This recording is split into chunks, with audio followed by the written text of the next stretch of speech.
देख रहे हैं, मैं इमरान खान हूँ। नाजरीन, इस्लामाबाद बम धमाके के हवाले से कुछ और इतलात आ रही हैं, लेकिन हुकूमत का जो रवैया था वो इंतहाई अफसोसनाक है। बहुत ही गैर जिम्मेदारा और बचकाना हरकतें इन्होंने की। कभी मीडिया को दबाव डाला जाता था कि इसके बारे में कवरेज ना करें, कभी मीडिया को रोका गया कि आप इसकी खबर ही ना दें, कभी मीडिया को ये कहा गया कि जनाब आप लाहौर की बसंत के ऊपर फोकस करें, कभी जो है वो मीडिया को ये भी कहा गया कि आप इसको रावलपिंडी के मजाफात कहकर पुकारें, इस्लामाबाद का वर्ड इस्तेमाल ना करें। यानी इस लेवल के ऊपर प्लानिंग का फुकदान है और ऐसी बचकाना हरकतें की जा रही हैं। भी एक धमाका हुआ है, आप नहीं छुपा सकते। ये इंटरनेशनल मीडिया में भी रिपोर्ट होगा, नेशनल मीडिया में भी रिपोर्ट होगा, हर तरफ इसको रिपोर्ट होना है क्योंकि एक इंसिडेंट हो गया और आप उसको नहीं रोक पाए।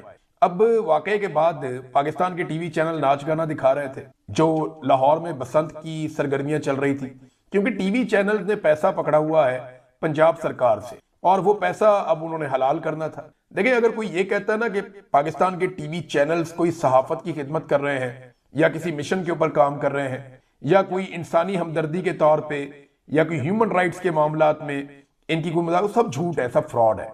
ये कमर्शलिज्म है। ये टीवी चैनल सेठों ने पैसा बनाने के लिए और अपने मफादात बचाने के लिए बनाए हुए हैं। इनके अंदर कोई उसूल और कोई जाब्ता नहीं है। सच्चाई का बहुत बड़ा फुकदान है। अब आपके सामने है कि टीवी चैनल जो है वो बम धमाका हो गया उसकी कवरेज को रोककर और बसंत की कवरेज दिखा रहे हैं, और ये काम बड़ी देर तक होता रहा। सोशल मीडिया पे बहुत तनकीद हुई, लोगों ने बहुत आवाजें उठाई, हत्ता कि हुकूमत के जो अपने लोग हैं उन्होंने कहना शुरू कर दिया फॉर गॉड सेक इसको रोके, इस सिलसिले को, ये गंद मारना बंद करें आप। तो उसके बाद फिर पंजाब हुकूमत ने अनाउंसमेंट की और मरियम नवाज साहिबा की जो जाती इंजॉयमेंट की जो बसंत की मसरूफियात थी उनको मनसूख किया गया। अब यही है ना कि वो कवरेज नहीं होगी, फुटेजेस आपको नहीं मिलेगी, बहुत सारे टिकटॉक जो बन सकते थे वो टिकटॉक्स अब नहीं बनेंगे। मरियम नवाज के लिए जो प्लानिंग की गई थी उसको रोक दिया गया। अब ऐसा तो नहीं है कि वो बसंत देखेंगी नहीं या वो जाएंगी नहीं या नवाज शरीफ साहब इंजॉयमेंट नहीं करेंगे। बसंत की तकरीबात तो जारी है और इनके ऐलान करने के बावजूद भी लाहौर से बहुत सारे जर्नलिस्ट ये रिपोर्ट करते रहे हैं फील्ड में से कि बाकायदा जो इन्होंने इंतजाम किए हैं वो सारे अपनी जगह पे मौजूद हैं। जहां जहां पे म्यूजिकल प्रोग्राम्स थे वो चल रहे हैं और सारी चीजें वैसे ही हो रही हैं। दो बड़ी मायूस कुन चीजें हुई हैं जो लोग बसंत मनाने के लिए लाहौर में, उनके हवाले से मैं आपको बता दूं। एक तो ये कि गरीब आदमी इस बसंत से मुकम्मल तौर पे आउट है। अब 800 रुपए का 1000 रुपए का गुड्डा मिल रहा है, लोग खरीद ही नहीं पा रहे, ब्लैक के अंदर बिक रहे हैं। और गरीब आदमी की तो इतनी पहुंच ही नहीं है। गरीब आदमी तो 500 रुपए का गुड्डा भी नहीं खरीद सकता। वो कोई कट के आ जाए किसी का तो लुट के उसको उड़ा ले तो वो अलग बात है। जो डोर का पिन्ना है वो एक अलग ही ब्लैक मार्केट बनी हुई है, लोग खरीद ही नहीं सकते, उनकी पहुंच से बाहर है। वो 2 पीस का पिन्ना है, वो इतना महंगा हो गया कि लोग आज मुझे बता रहे थे कि 12,000 से शुरू होकर 15-20 हजार तक चला जाता है। जिसका जो दिल करता है वो प्राइस ले लेता है। बल्कि एक मेरे दोस्त से बात हुई, उन्होंने कहा जी जब कहीं से भी डोर आपको ना मिले ना तो थाने से जाके ले लें। तो जो पुलिस वाले हैं उन्होंने जो पकड़ी हुई है वो बेच देते हैं, कोई गुड़िया को डोरे कोई ऐसी चीजें वो किसी से पकड़ते हैं किसी को बेचते हैं। तो ये धंधा भी वहां पे चल रहा है। बहरहाल एक तो गरीब आदमी इस बसंत से बाहर है। बहुत सारी छतों से लोगों ने वीडियोस बनाई और उन्होंने बताया कि गुड़ियां उड़ती हैं, कुछ इलाकों में उड़ भी रही थी, यानी इचरे के इलाके में गुड़ियां उड़ रही थी। कुछ अंदरून शहर में कुछ एरियाज हैं जहां थोड़ी बहुत गुड़ियां उड़ रही थी, लेकिन जो बसंत का असल रंग होता था वो एक लम्हे के लिए भी अभी तक नजर नहीं आया। उसकी वजह यह है कि वो जो पूरी एक नस्ल थी जो गुड़ियां उड़ाती थी वो बीच में से निकल गई। अब ये जेंजी है, ये नई नस्ल है, इनको इतना पतंगबाजी का पता ही नहीं है, ना इन्हें पतंग उड़ानी आती है, तनावे डालनी भी नहीं आती, तो ये पतंग बेचारे कैसे उड़ाएंगे। तो ये तो एक ऐसा खेल है कि लगातार अगर आप खेलते रहे तो आपको इसमें महारत हासिल होती है। ये ऐसा नहीं है कि आप अचानक एक दिन उठेंगे और उठ के आप पतंग उड़ा देंगे। ये पूरा एक फन है, पूरी एक महारत है जो इसके अंदर होती है। बहरहाल हवा भी नहीं चल रही, थोड़ी देर हवा चलती है फिर बंद हो जाती है, चलती है फिर बंद हो जाती है, लोग उसकी वजह से भी बड़े मायूस हैं। तो कुछ जगह पे कुछ पतंगबाजी हुई है लेकिन वो पैमाना नहीं है, यानी जो बसंत लाहौर में होती थी उसका 10-15% भी नजर नहीं आया। जो लोग वाकई में गुड्डी उड़ाने वाले हैं, मेरे पुराने दोस्त हैं जो लाहौर में बसंत के प्रोग्राम करते थे, मैंने जब उनसे बात की उन्होंने कहा नहीं जी नहीं, जो एक्चुअली बसंत का रंग होता था या आसमान के ऊपर पतंगे आती थी वो माहौल नहीं बना। यानी एक दौर ऐसा था समझ नहीं आती थी किसकी पतंग कहां से आ रही है, इतनी ज्यादा पतंगे गुड़ियां ये हवा के अंदर होती थी। अब वो नहीं है, उस तरह वाला माहौल बना नहीं क्योंकि लोगों के पास इतना पैसा ही नहीं है। जो अमीर अमीर लोग हैं, जो अलीट क्लास है, वो छतों के ऊपर खड़े होकर उन्होंने सिक्योरिटियां खड़ी की हुई है, वो किसी को ऊपर आने नहीं दे रहे, वहां पे वो बसंते मना रहे हैं। जो गरीब लोग हैं वो तरस रहे हैं और बस छतों के ऊपर बैठ के तमाशा देख रहे हैं। और ऐसा कुछ भी नहीं है, लोगों के पास छोटा सा एक एंटरटेनमेंट का जरिया बना था, लेकिन ये अफसोसनाक वाकया जो हुआ इसने पाकिस्तानियों के दिल बुझ गए, बड़ी तकलीफ हुई पाकिस्तानियों को। अब इसके बारे में कुछ इतलात आई हैं जो दहशतगर्दी का वाकया हुआ इस्लामाबाद में, ये यासिर खान नाम का शख्स है जी, जिसने ये दहशतगर्दी का हमला किया है। और इसके बारे में जो इतलात हैं वो मेरे पास, मैं आपके साथ शेयर कर लेता हूं। इस बंदे के कुछ घर वाले गिरफ्तार भी हो गए हैं और इस्लामाबाद इमाम बारगाह में खुदकुश हमलावर के घर पर छापा मारा गया है। छापा के दौरान खुदकुश हमलावर की वालदा और 2 भाई जो हैं वो गिरफ्तार कर लिए गए हैं। 26 साल इसकी उम्र थी खुदकुश हमलावर की और इसकी शनाख्त यासिर खान के नाम से हुई है। इसका एक आईडी कार्ड भी मिला है, सारी मालूमात वहीं से मिली है। यानी आईडी कार्ड से आपको पता चल जाता ना बंदा कहां पे है, कहां पे रहता है, इसका मोबाइल फोन कहां कहां पे चल रहा था, या इस आईडी कार्ड के ऊपर कौन सा मोबाइल नंबर है, सिम कौन सी है, वो सिम कहां कहां इस्तेमाल होती रही। तो इधर से ये सारी इंफॉर्मेशन इन्होंने इकट्ठी की है। ऐसी कोई बड़ी इन्वेस्टिगेशन नहीं है। और ये खुदकुश हमलावर जो है ये इस लेवल का था कि ये अपना आईडी कार्ड भी साथ ही लेकर गया हुआ था। यानी इसका आईडी कार्ड वहां से ना मिलता तो काम शायद थोड़ा लंबा हो जाता, लेकिन इसका आईडी कार्ड भी साथ ही था।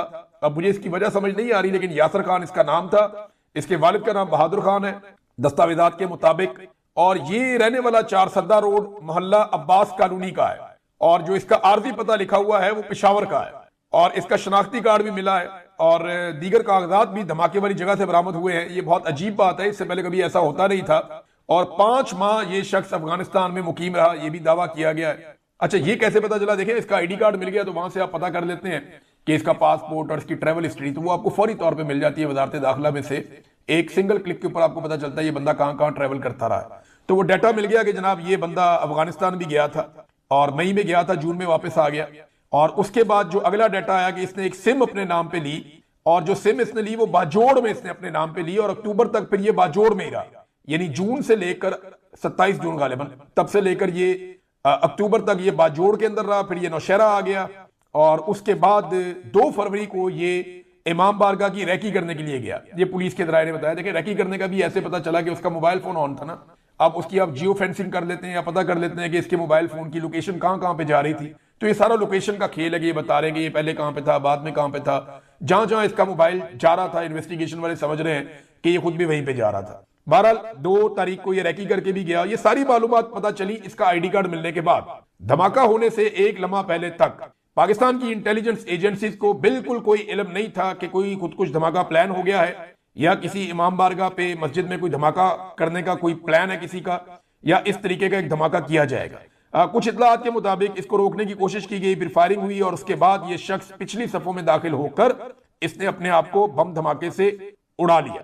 अब ये इस्लामाबाद पुलिस की एक बहुत बड़ी नाकामी है और पाकिस्तान की इंटेलिजेंस एजेंसियों की भी बहुत बड़ी नाकामी है, लेकिन अभी तक किसी ने भी इसकी जिम्मेदारी कबूल नहीं की। यानी पाकिस्तान की एजेंसियों में से किसी शख्स ने यह नहीं कहा कि मैं, क्योंकि इसको अपनी रिस्पॉन्सिबिलिटी समझता हूं, या इस्लामाबाद पुलिस में से किसी ने अभी तक यह नहीं कहा कि मैं इसको अपनी जिम्मेदारी समझता हूं, मैं नाकाम हो गया लोगों का तहफ़्फ़ुज़ करने में, लिहाजा मैं अपनी सीट से इस वक्त इस्तीफा दे रहा हूं। किसी ने भी इतनी जरूरत का मुजाहरा नहीं किया। ये सारे जानते हैं कि नौकरी के अंदर मौजें ही बहुत हैं, यहां तो मौजें ही मौजें और जिम्मेदारी है कोई नहीं, ना कोई आपको पूछ सकता है। और सबने इतनी ज्यादा सियासी खिदमात सर अंजाम दी हुई है कि किसी से आप जवाब तलबी कर ही नहीं सकते। तो ये नाजरीन धमाके के हवाले से हमारे पास अब तक इतलात है। और जिस वक्त धमाका हुआ उसके बाद मैं वजीर दिफा का एक ट्वीट पढ़ रहा था। आप अंदाजा करें जिस मुल्क का वजीर दिफा ऐसा है, वो जुगते लिख रहा अपने ट्वीट के अंदर इमरान खान को, पीटीआई को, कि सारा टब्बर ही इस काम पे लगा हुआ था। यानी इस किस्म की ट्वीट वजीर दिफा पाकिस्तान का ख्वाजा आसिफ, यानी जब आप इस तरह के नमूनों को मुसल्लत करेंगे, जब आप इस तरह के जोकर्स को लाके इक्तदार में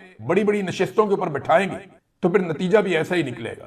यानी वो शख्स, जिम्मेदारी का आप अंदाजा करें कि वजीर दिफा जब धमाका हुआ इस्लामाबाद में, तो वजीर दिफा उस वक्त पाकिस्तान तहरीक इंसाफ की लीडरशिप को जुगते लगा रहा था, इमरान खान साहब के खानदान को, और थर्ड क्लास किस्म के लोगों के साथ मिलकर ये जुगते लगा रहा था। ये आपका वजीर दिफा है। तो जिस तरह की पाकिस्तान की एस्टेब्लिशमेंट है ना, उसी तरह के ज़हनी मरीज इन्होंने अपने साथ मुसल्लत किए हुए हैं और पाकिस्तानी कौम के ऊपर मुसल्लत कर दिए ऐसे लोग जो उस वक्त भी जुगतबाजी कर रहे हैं जिस वक्त उनकी नाक के नीचे इस्लामाबाद में वफाकी दारुल हुकूमत में बम धमाका हो गया। भारत के ऊपर इल्जाम लगाया पाकिस्तान ने, कहा जी भारत ने किया, इसके पीछे भारत है। ठीक है, पाकिस्तान की जो गवर्नमेंट है वो ये कह रही है तो ठीक बात कर रही है, हम उसके ऊपर भरोसा करते हैं। लेकिन अब करना क्या है, सवाल ये पैदा होता है, क्या भारत को आप सिर्फ यही सजा दे सकते हैं कि हम उनके साथ क्रिकेट नहीं खेलेंगे? ये तो कोई सजा ना हुई। देखें, आप ये कहते हैं कि भारत बार बार पाकिस्तान में दहशतगर्दी कर रहा है, खैबर पख्तूनख्वा में दहशतगर्दी के दर्जनों वाकयात हुए, आपने कहा जी भारत है इसके पीछे। हमारे बहुत सारे फौजी शहीद हो गए, आपने कहा भारत है इसके पीछे। हमारे बहुत सारे पुलिस वाले शहीद हो गए, आपने कहा भारत है इसके पीछे। हमारे बहुत सारे सिविलियन शहीद हो गए, आपने कहा भारत है इसके पीछे। हमारी पूरी की पूरी जाफर एक्सप्रेस ट्रेन यरगमाल बना ली गई, ट्रेन ही गवाह कर दी गई। आपने बताया कि जनाब इसके पीछे भारत है। आपके बार बार शहरों के अंदर नाके लगा के, वहां पे सड़कों पे गाड़ियों को रोक के मुसाफिरों को उतार कर कत्ल किया गया, आपने कहा कि भारत है इसके पीछे। इससे पहले इस्लामाबाद में धमाका हुआ, आपने कहा भारत है इसके पीछे। आज खुद कुछ धमाका हुआ, आपने कहा भारत है इसके पीछे। 12 के करीब शहर जो है बलूचिस्तान के, वहां पे दहशतगर्द आए, दंदनाते रहे और उन्होंने तबाही फेर दी, आपने कहा भारत है इसके पीछे। क्या इतना सारा कुछ जो आप कह रहे हैं कि भारत है इसके पीछे, उसकी सजा आपने ये दी है कि जाओ हम तुम्हारे साथ क्रिकेट का मैच नहीं खेलते? बस इतना ही था। भारत ने पाकिस्तान का पानी रोका हुआ है, सिंतास मुआहदे की खिलाफ वर्जी कर रहा है। इस वक्त किसानों को पानी की किल्लत का सामना है और हम कुछ भी नहीं कर पा रहे।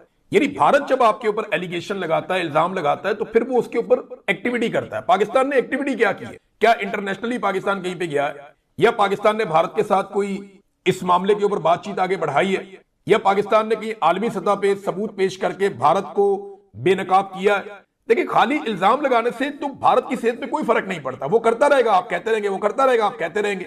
आपको इसके ऊपर एक्शन लेना पड़ेगा। आप क्या एक्शन लेंगे, ये आपके ऊपर डिपेंड करता है। देखिए, अगर तो भारत ये कर रहा है तो ये हमला है ना पाकिस्तान के ऊपर। आप ये कहते हैं कि भारत पाकिस्तान के अंदर बार बार खून रेजी करवा रहा है, तो ये पाकिस्तान के ऊपर एक तरह का हमला है ना। इस हमले का जवाब आप क्या दे रहे हैं? सिर्फ क्रिकेट मैच ना खेल कर, तो ये तो कोई जवाब नहीं। अब नाजरीन, ये जो बसंत की सरगर्मियां मनसूख की है मरियम नवाज ने, अपनी जाती बसंत तो चलती रहेगी।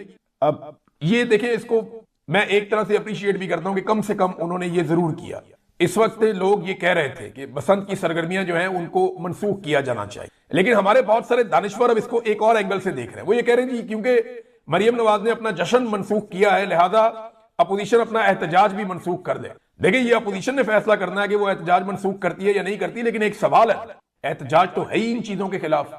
एहतजाज तो है ही इस बारे में कि जुल्म हो रहा है, ज्यादती हो रही है, एजेंसियां अपना काम नहीं कर रही, बार बार पाकिस्तान में दहशतगर्दी बढ़ रही है, पाकिस्तान की मईशत तबाह हो रही है, पाकिस्तान के आइन को बहाल होना चाहिए, पाकिस्तान का आइन पामाल कर दिया गया है, इदारों को कंट्रोल कर दिया गया है, और पाकिस्तान के इदारे अपनी डोमेन की बजाय डोमेन से बाहर निकलकर वो काम कर रहे हैं जो उनके करने वाला नहीं है। तो एहतजाज तो हो ही इन चीजों के बारे में रहा है। हाँ, ये जरूर है कि अपोजिशन इसके अंदर एक जुमला शामिल कर सकती है कि जनाब हम इस हमले के खिलाफ भी एहतजाज करने जा रहे हैं और इसको अपने एजेंडे के अंदर हम शामिल कर रहे हैं। लेकिन जश्न को मनसूख करने में और एहतजाज को मनसूख करने में फर्क होता है। तो एहतजाज को मनसूख करने के हवाले से अब मुतालबात सामने आ रहे हैं। बहरहाल अपना मौक़िफ़ खुद ही लेगी पाकिस्तान तहरीके इंसाफ, देखते हैं कि वो इस हवाले से क्या मौक़िफ़ लेती है। तलाल चौधरी ने कहा कि सिक्योरिटी की नाकामी नहीं है, और तलाल चौधरी ने बड़ी अजीब बातें की और अंग्रेजी के अंदर की। उन्होंने कहा जी हम दुनिया को महफूज बनाने की लड़ाई लड़ रहे हैं, हम फ्रंट लाइन पर खड़े होकर लड़ रहे हैं। अब यानी वो ये कहते हैं कि दुनिया गैर महफूज हो जाएगी अगर पाकिस्तान इस लड़ाई में पीछे रह जाता है, तो हम तो दुनिया की लड़ाई लड़ रहे हैं, दुनिया को महफूज बना रहे हैं। ये बातें परवेज मुशर्रफ कहा करते थे और दुनिया को ये कहते थे कि जनाब हम क्योंकि दहशतगर्दी के खिलाफ एक लड़ाई लड़ रहे हैं, लिहाजा सारी दुनिया को हमारा शुक्रगुजार होना चाहिए। देखें, दुनिया अपने आप को खुद ही महफूज बना लेगी। आप ये चूरन अपना बेचें, आप पाकिस्तान को महफूज बनाएं। सिर्फ दुनिया को पता है अपने आप को कैसे महफूज बनाना है। अफगानिस्तान के इर्द गिर्द बहुत सारे मुल्क हैं, उन्होंने सबने अपने आप को महफूज बनाया हुआ है। चाइना को पता है कि चाइना को अपने आप को कैसे महफूज बनाना है। अमेरिका को भी पता है कि उन्होंने अपने आप को कैसे महफूज बनाना है। वो जानते हैं अच्छी तरह, वो अपने एयरपोर्टों में पूरी चेकिंग करते हैं, कपड़े उतरवा के देखते हैं लोगों के। यूरोप भी जानता है अपने आप को कैसे महफूज बनाना है। यूएई देखें ना, कितना पाकिस्तानी और इंडियन रोजाना जाता है वहां पे। अफगानी भी आते जाते हैं, ईरानी भी आते जाते हैं। वहां पे कभी दहशतगर्दी हुई है? नहीं। उन्हें पता है अपने आप को कैसे महफूज बनाना है। वो सारे मुल्क अपने साथ सही सलूक कर रहे हैं, वो अपने साथ जो है वो मुखलिस है, उन्हें पता है खुद को कैसे महफूज बनाना है। आप उनकी हिफाजत की फिक्र ना करें, दुनिया अपनी हिफाजत खुद कर लेगी। आप सिर्फ पाकिस्तानियों की हिफाजत की जिम्मेदारी लें। सारी दुनिया को आप चूरन बेचते हैं जनाब हम आपकी लड़ाई लड़ रहे हैं। नहीं जी नहीं, अब हम फंस गए इस लड़ाई के अंदर अपनी पॉलिसीज की वजह से, और वो कह रहे हैं जी ये सिक्योरिटी की नाकामी नहीं, तो भाई और किसकी नाकामी है? डाकिये की नाकामी है, किसी पोस्ट ऑफिस वालों की नाकामी है ये, या पीसीबी वालों की नाकामी है ये? किसकी नाकामी है ये? भाई नाकामी सिक्योरिटी की नाकामी है। आप कौम को सिक्योरिटी देने में नाकाम हो गए। पाकिस्तान की इंटेलिजेंस इसको प्रीएम्प्ट करने में, इसको रोकने में नाकाम हो गई, और ये अफसोसनाक वाकया है। इस तरह के वाकयात को रोकना पड़ता है उनके होने से पहले, लेकिन पहले अगर किसी को पता हो तो रोके ना। जावेद हाशमी साहब का एक स्टेटमेंट है, बड़ा इंपॉर्टेंट है इसमें, ये मैं आपको पढ़ के सुनाऊंगा। वो ये कहते हैं कि निहत्ते नमाजियों पर हमले के इस वाकये ने दिल को दहला दिया, आंखें अश्क बहाए बगैर नहीं रुक रही। अफवाज और एजेंसियों का काम था कि वो इन दहशतगर्दों से लड़ती, इनकी इंटेलिजेंस रखती। आपका हदफ सियासी कारकुन नहीं बल्कि दहशतगर्द होने चाहिए थे। आपकी तरजीहात पाकिस्तान बनने के साथ ही आजादी राय रखने वालों को खामोश कराना रही, जिसके नतीजे में आज दहशतगर्द दारुल हुकूमत के अंदर अपना इंतशार फैला रहे हैं। जो मैंने ज़ियाउल हक के सामने कहा था, आज एक लम्हा जाया किए बगैर go back to your barracks and never come again, कि वापस अपनी बैरक्स में जाओ और फिर कभी वापस मत आना। ये बात की जावेद हाशमी साहब ने। अब आ जाए नाजरीन, इमरान खान साहब के टेस्ट के हवाले से उनके डॉक्टर ने स्टेटमेंट दिया है। वो ये बताते हैं कि इमरान खान साहब के जो टेस्ट किए गए हैं उनके रिजल्ट के बारे में मेडिकल रिपोर्ट में कोई जिक्र ही नहीं है। जो मेडिकल रिपोर्ट हवाले की गई, पहले तो रिपोर्ट ही नहीं दे रहे थे, अब रिपोर्ट दी है, उसके अंदर कोई चीज ही नहीं है। वो कह रहे हैं जो टेस्ट किए गए हैं उन टेस्ट के हवाले से कोई जिक्र नहीं है। हमने कहा था कि उनकी आंख को रेटिना स्पेशलिस्ट देखेंगे, रिपोर्ट में इसका कोई जिक्र ही नहीं है। उनकी आंख के स्पेशलिस्ट ने उन्हें देखा, हर आंख का डॉक्टर इसका इलाज नहीं कर सकता, ये सीरियस बीमारी है। अपील करता हूं हमें इमरान खान के चेकअप की इजाजत दी जाए। ये जनाब वो कह रहे हैं। अब जो हुकूमत है वो रोला डाल रही है। जनाब शहबाज शरीफ के साथ भी बहुत बुरा हुआ था, जनाब हमजा शहबाज को भी इजाजत नहीं मिली, वो इलाज नहीं करवा सके, जनाब नवाज शरीफ के साथ भी बहुत बुरा हुआ था। अब इनकी मिसालें दे रहे हैं, तो मैं जरा तीनों के बारे में आपको बता दूं। नंबर एक आप आ जाए नवाज शरीफ। नवाज शरीफ तो दुनिया की तारीख का वाहिद कैदी है जो सजा काट रहा था और वो उस मुल्क की जुरिस्डिक्शन से बाहर ही चला गया। अदालतों ने निकाल दिया कि जाओ जाकर जिधर दिल करता रहो। 4 हफ्ते का कहकर 4 साल मियां साहब वापस नहीं आए और उनका इलाज भी खत्म नहीं हुआ। तो नवाज शरीफ वाला प्लेटलेस वाला ड्रामा तो आप सबको याद है। अब आ जाए शहबाज शरीफ और हमजा शहबाज। हमजा शहबाज को जानबूझकर पंजाब असेंबली में अपोजिशन लीडर बनाया गया और शहबाज शरीफ खुद से बन गए कौमी असेंबली में अपोजिशन लीडर। और ये जब भी इनका दिल करता था, ये कौमी असेंबली का इजलास जो है वो बुलवा के, या सूबाई असेंबली का, ये फौरी तौर पे पहुंच जाते थे और वहीं पे रहते थे कई दिन। ये मैं आपको बता रहा हूं जिम्मेदारी के साथ। परवेज इलाही साहब ने बड़ा शानदार सलूक किया हमजा शहबाज के साथ, क्योंकि वो स्पीकर थे। उन्होंने कभी हमजा शहबाज को शिकायत का मौका नहीं दिया। वो हमेशा हमजा शहबाज को फैसिलिटेट करते थे और इनको उनका शुक्रिया हमेशा अदा करना चाहिए। जबकि दूसरी जानिब जो यहां पे थे असद कैसर साहब, उन्होंने शहबाज शरीफ साहब के साथ बहुत अच्छा सलूक किया। वो शहबाज शरीफ साहब को हमेशा जेल से ले आते थे, हमेशा कैद से निकाल कर ले आते थे और शहबाज शरीफ साहब कई घंटे पहले आ जाते थे, कई घंटे बाद तक मौजूद रहते थे। वो पार्लियामेंट के अंदर लंबा लंबा टाइम गुजारते थे और पूरा पूरा सेशन बाहर रहते थे ताकि उन्हें किसी किस्म की तकलीफ ना हो। तो इन लोगों ने तो ऐसे जेलें काटी हैं, इनको तो प्रॉब्लम ही कोई नहीं हुआ। मरियम नवाज टेलीफोन इस्तेमाल करती थी जिस वक्त कैद में थी, बाकायदा उसकी वीडियो मौजूद है। तो ये नाजरीन, इन्होंने जिस तरह अपना टाइम गुजारा वैसे तो किसी ने भी नहीं गुजारा। तो ये कहानियां आपको जो मर्जी सुनाएं, कहानियों से कोई लीडर नहीं बन जाता। जो जेल इमरान खान काट रहा है ना, इन्होंने कभी सोची भी नहीं थी। बाकी बातें करते हैं नेक्स्ट व्लॉग में। और हाँ, मैं आपको नाजरीन बता दूं कि आज हमारा प्रोग्राम है लंदन में और ये प्रोग्राम का आप इश्तिहार देख रहे हैं। ये लंदन के अंदर प्रोग्राम है, हमारे बहुत सारे साथी आ रहे हैं। ह्यूमन राइट्स के लिए हम सब मिलकर आवाज उठा रहे हैं। आप सब भी आवाज उठाइए। हमारे साथ और जर्नलिस्ट भी मौजूद होंगे, कुछ पॉलिटिकल लोग मौजूद होंगे, कुछ ऐसे लोग मौजूद होंगे जो ह्यूमन राइट्स के लिए काम करते हैं। तो पाकिस्तान में जो फस्तायत, जुल्म और जबर जारी है और जिन गलत पॉलिसियों की वजह से हमारा मुल्क यहां तक पहुंच गया है, उनके खिलाफ हम आवाज उठाने जा रहे हैं। हमारी आवाज के साथ अपनी आवाज मिलाइए और लंदन के लोग इकट्ठे हो जाए।